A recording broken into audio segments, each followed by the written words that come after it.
Volvimos al estudio. ¿Estamos ya con Diego? ¿Estás, Diego, ahí en el estudio grabando con nosotros? ¿Saliendo en vivo con nosotros? Ya estoy.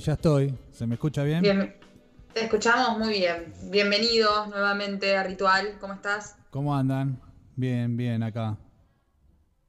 Escuchando Te, un te poco... sacamos un poquito el cuero hoy porque llegaste tarde. Perdonen, disculpen. Tuve... Mentira, solo Delphi te sacó el cuero, digo. Mentira, yo no dije nada, fue Gabriel. Qué alcahuete que son todos, por favor. Qué alcahuetes que son. Bueno, le pedimos perdón a los oyentes que modifican su agenda para estar a la una, para escuchar bueno, hoy lo escucharon a las 2.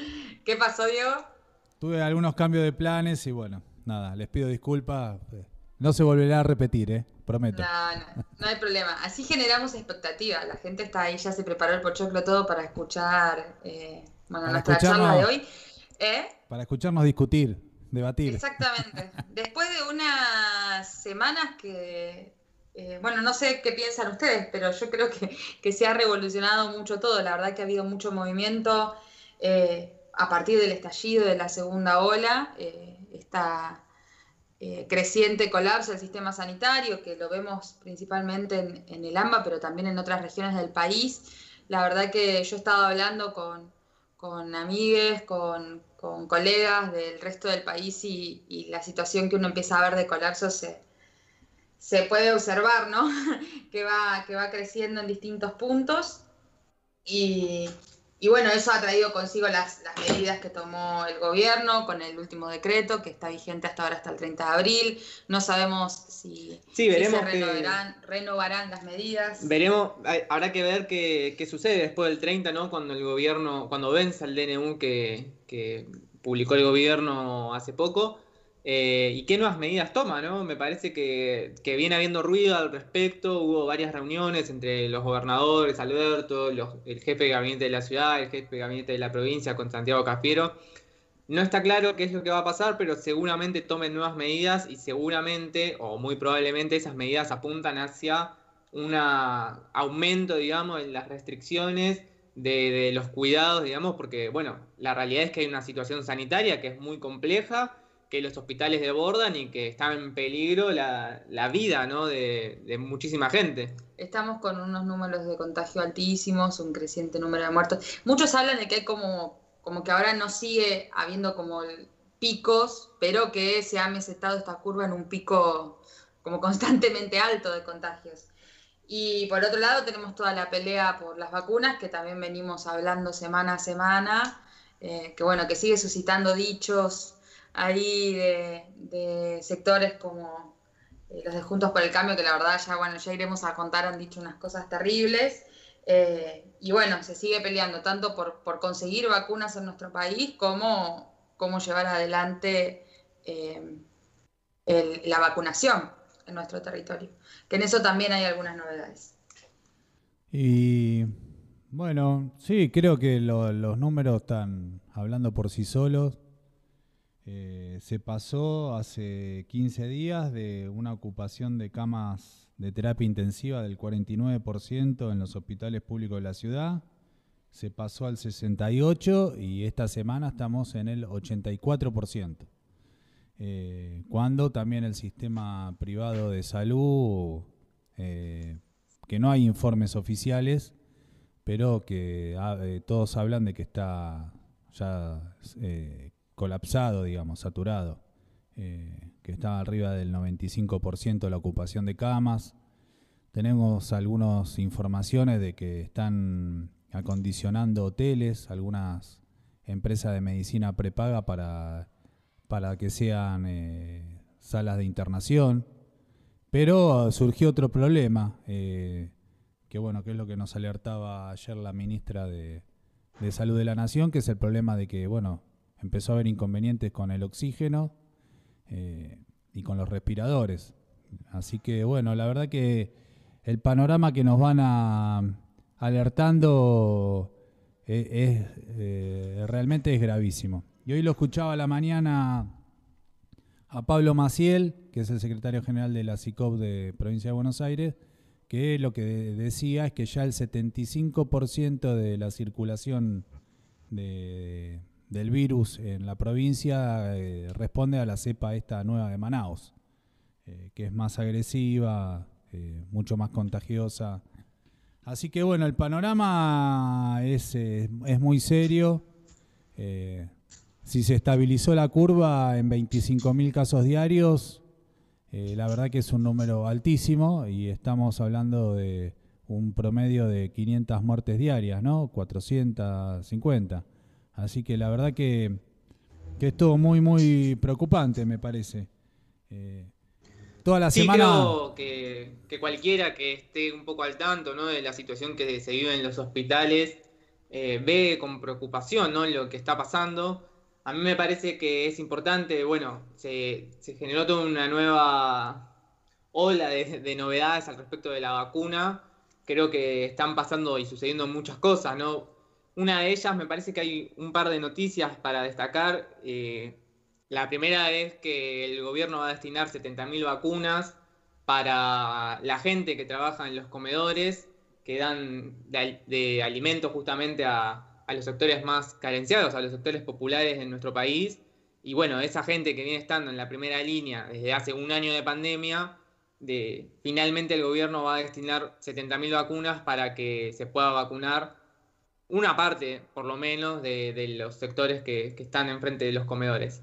Para mí eso es una conquista también, hay que decirlo, porque es algo que se viene levantando desde que comenzó, bueno, desde que llegó y apareció la vacuna, ¿no? Que las trabajadoras y los trabajadores que están en los merenderos y que estuvieron en la primera línea durante toda la primera ola de la pandemia y lo siguen estando al día de hoy, puedan tener garantizada su vacunación es importante. Así que se destinen estas 70.000 es un gran avance en ese sentido, y que el gobierno reconozca eso me parece bueno. También hubo novedades en relación a la vacuna AstraZeneca. Parece que van a liberar las dosis que tenían encanutadas y puede ser que lleguen a Argentina. Y bueno, lo que contábamos la semana pasada de la fabricación de la Sputnik Vida acá en nuestro país. Sí, también me parece importante agregar que el gobierno volvió a abrir nuevamente negociaciones con Pfizer para la importación de esa vacuna, ¿no? Bueno, está toda esa disputa entre los distintos países imperialistas que producen vacunas al respecto de cuáles son los recursos con los que se ponen de garantía por el tema de la vacuna y eso. Bueno, parece que nuevamente el gobierno va a tratar de ir por la vacuna de Pfizer. Esperemos que no tengamos que vender nuestros glaciares para recibir unas misas de vacuna. Por el otro lado, justamente y trayendo a colación este tema de la vacuna de Pfizer, me parece que hay que mencionar y repudiar las últimas declaraciones de Patricia Bullrich, ¿no?, la presidenta del PRO, que ayer mismo en un programa de televisión dijo que bueno, que había que poner las Malvinas como garantía para que nos den las vacunas de Pfizer. Terrible nivel de entrega. Lo dijo por ahí en un tono irónico, pero bueno, es con algo que no, la verdad que no se puede joder, digamos, ni decirlo en chiste por toda la historia que tenemos a cuesta sobre ese tema. No, me parece que el gobierno ha salido a dar una serie de anuncios positivos y a tratar de retomar la iniciativa. Creo que el anuncio del bono de 6.500 pesos para el personal de la salud, el anuncio ese a nivel nacional, el anuncio de que se va del convenio ese que se venía tratando para producir la Sputnik acá con el laboratorio Ritmon, que ya se mandaron esas 21.000 muestras para ver si pasaban la aprobación del Instituto Gamaleya, más algunas otras negociaciones que fueron apareciendo. Y también, bueno, que la noticia de que están habiendo algunos proyectos sobre una vacuna nacional, me parece que hacen a que el gobierno recupere un poco el golpe, se recupere del golpe que sufrió con el desconocimiento de la reta del DNU, que creo que generó una crisis eso, y me parece que los agarró por sorpresa. Me parece que bueno, que ese es un hecho a analizar, y cómo nosotros desarmamos esa ofensiva que intenta asumir el gobierno de la ciudad, la reta, ¿no? haciendo eje y apoyándose en el tema de la necesidad de las clases presenciales, pero que en un momento totalmente donde la realidad te indica que tenemos que discutir qué restricciones se toman para que esta curva o esta meseta de 25.000 contagios y el sistema saturado, como decíamos antes, se pueda bajar. Creo que una de las medidas que se está discutiendo es con respecto a la construcción. Que, digamos, las obras que están en marcha pongan micros para trasladar a los obreros, que son, en general, ese es, digamos, uno de los sectores que cruza de provincia a capital y de capital a provincia todos los días para las diferentes obras, que bueno, que las empresas constructoras le garanticen el transporte a esos trabajadores si quieren mantener esa actividad abierta. O sea, acá hay un punto que es que si no no hay mayores restricciones y los privados ponen más plata o el Estado destina más fondos, bueno, estamos hablando de que el sistema sanitario va a colapsar. Y la verdad que, bueno, sería catastrófico, me parece, que el gobierno no se anticipe a esa situación. Y mientras avanza la campaña de vacunación, porque bueno, a diferencia del 2020, el año pasado, tenemos un horizonte de vacunación lento, pero hay un horizonte de que esto va a llegar a un fin, digamos, ¿no? Que eso por lo menos en el inconsciente de todos es algo positivo, me parece. Pero sí, creo que después el anuncio de la vacunación para los trabajadores y trabajadoras comunitarios, bueno, era algo totalmente necesario y urgente porque le han puesto el pecho para garantizar las cuarentenas en los barrios y para poder garantizar el aislamiento de los contactos estrechos y que no lo hace, digamos, el Estado no lo hacen los gobiernos, lo han garantizado las organizaciones. Incluso acá en la ciudad de Buenos Aires, el operativo Detectar se ha hecho con las organizaciones que hacían que los vecinos y vecinas conocidos de ellos fueran a hacerse los hisopados y que acepten el aislamiento a veces en algunos hoteles para cortar la cadena de contagios. Si no hubieran sido las organizaciones que tienen esa cercanía en los barrios, que trabajan en los territorios, hubiera sido muy, muy difícil que el Estado pueda llevar adelante el distanciamiento y el aislamiento y la cuarentena que se llevó adelante el año pasado, y ahora va a ser lo mismo. Si esta cepa nueva avanza o sea, acá el problema es apoyarse en la fuerza del pueblo para poder abordar la pandemia. No es, digamos, sin el pueblo, digamos, no es con medidas represivas que se va a poder afrontar esta situación. Y ojalá que también, después hay otro tema ahí, no sé, Gaby y Delphi qué opinan, pero hay un punto que es que desarrollar la vacuna, para eso hacen falta fondos, hace falta plata, que el Estado destine plata, la decisión política, pero bueno, vieron que hay un montón de esta gente que está abarcada o incluida o afectada por el impuesto a las grandes fortunas que no quiere pagar, que están haciendo amparo para poner la plata. Bueno, eso la verdad que merecería que empecemos a difundir los nombres de esa gente, que la verdad que no, bueno, tanto mal le hacen al país y ahora en este momento de emergencia se siguen llenando los bolsillos a costa de todos nosotros y no ponen un mango, se niegan a pagar este impuesto. La verdad que son criminales, cínicos totales.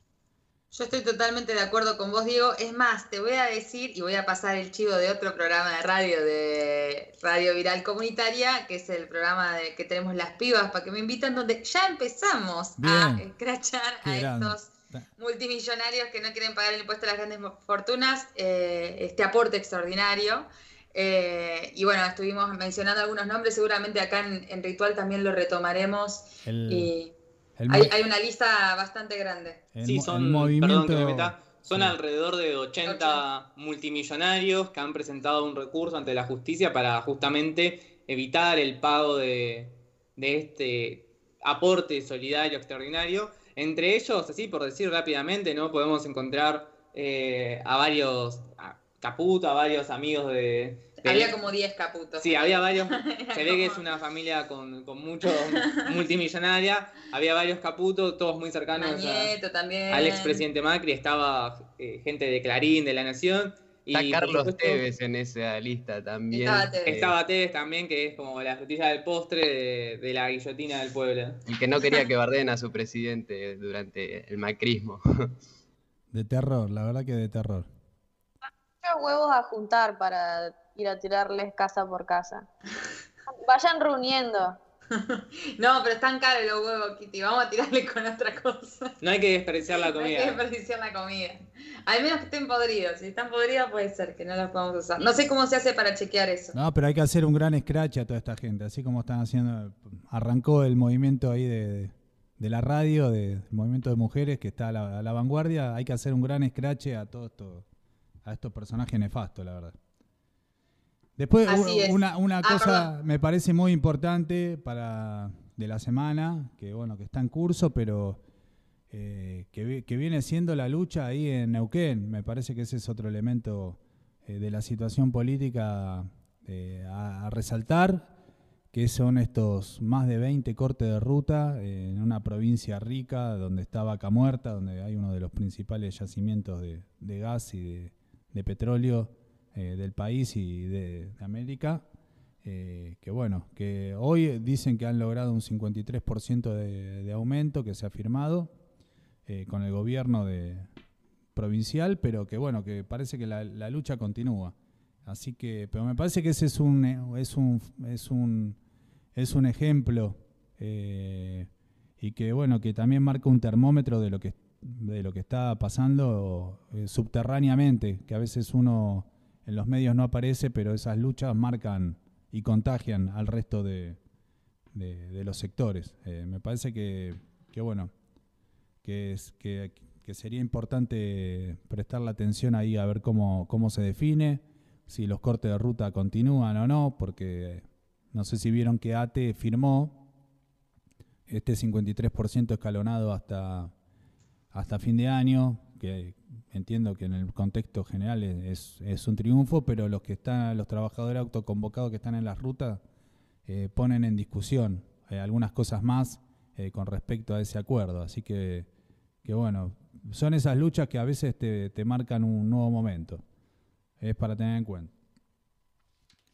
Sí, así es.